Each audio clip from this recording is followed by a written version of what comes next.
Hey guys, I'm going to show you how to slip knit. It's a decrease method with this really lovely left-leaning slope to it. You'll see it in patterns, abbreviated SSK. I'm actually decreasing a couple stitches in from the edge, so I'm going to take 2 knit stitches and then I'll demonstrate the decrease.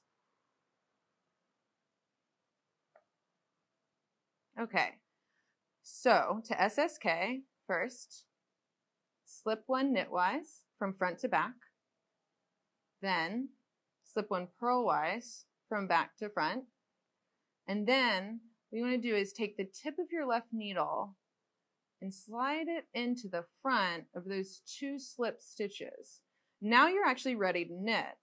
And so you would just knit these 2 together like normal. But before we fully decrease, I'm going to actually take this out and show you one more time. Okay, so slip 1 knitwise, slip 1 purlwise, take the tip of the left needle into the front of those 2 slip stitches, and then you just knit them together. And now you have decreased 1 stitch with a left slant to it.